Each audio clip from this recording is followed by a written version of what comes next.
Chapter 5. That night was the most terrible time in all the memory of Galasat. When the fateful day had dawned, the tribe numbered 42 men, counting those who were too old to fight. When night came, and the women had carried back to the village those who had died on the beach of Coral Cove, there remained only 15. Of these, 7 were old men. There was no woman who had not lost a father or husband or brother or son. The storm lasted 2 days, and the 3rd day we buried our dead on the south headland. The Aleuts who had fallen on the beach we burned. For many days after that the village was quiet. People went out only to gather food and came back to eat in silence. Some wished to leave and go in their canoes to the island called Santa Catalina, which lies far off to the east, but others said there was little water on that island. In the end, a council was held, and it was decided to stay at Galasat. The council also chose a new chief to take my father's place. His name was Kimki.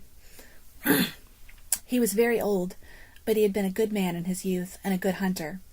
That night he was chosen to be chief, and called everyone together, saying, "Most of those who snared fowl and found fish in the deep water and built canoes are gone. The women who were never asked to do more than stay at home, cook food, and make clothing, now must take the place of the men and face the dangers which abound beyond the village.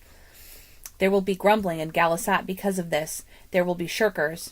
These will be punished, for without the help of all must perish." Kimki portioned work for each one in the tribe, giving Ulape and me the task of gathering abalones. This shellfish grew on the rocks along the shore and was plentiful.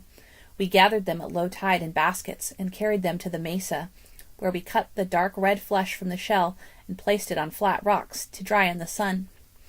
Ramo had the task of keeping the abalones safe from the gulls, and especially the wild dogs.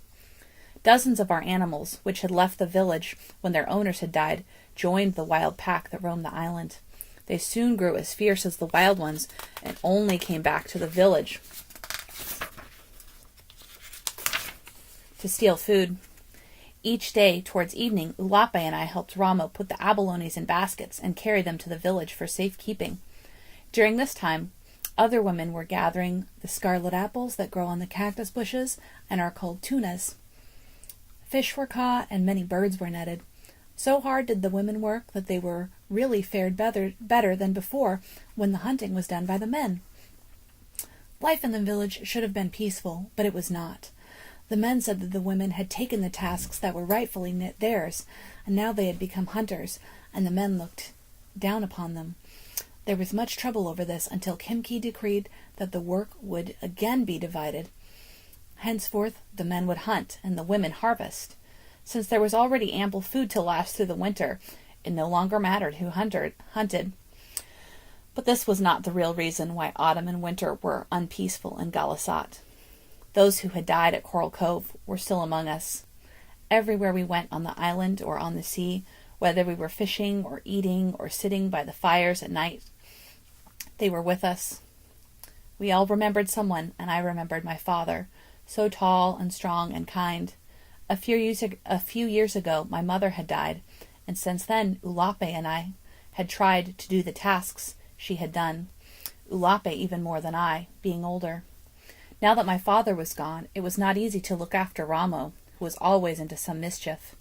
It was the same in the other houses at Galasat, but more than the burdens which had fallen upon us, which was the memories of those who had gone. After food had been stored in autumn and the baskets were full in every house, there was time to think about them, so that a sort of sickness came over the village, and people sat and did not speak, nor even laughed. In the spring, Kimki called the tribe together. He had been thinking, he said, during the winter, and had decided that he would take a canoe and go to the east, to a country which was there, which he said he had once been to when he was a boy. It lay many days across the sea, and he would go there and make a place for us. He would go alone because he could not spare more of our men for the voyage, and he would return. The day that Kimki left was fair. We all went to the cove and watched him launch the big canoe. It held 2 baskets of water and enough tunas and dried abalone to last many days. We watched while Kimki paddled through the narrow openings in the rocks. Slowly he went through the kelp beds and into the sea. There he waved to us, and we waved back. The rising sun made a silver trail across the water. Along this trail he disappeared into the east. The rest of the day we talked about the journey. Would Kimki ever reach this far country about which nothing was known? Would he come back before the winter was over? Or never?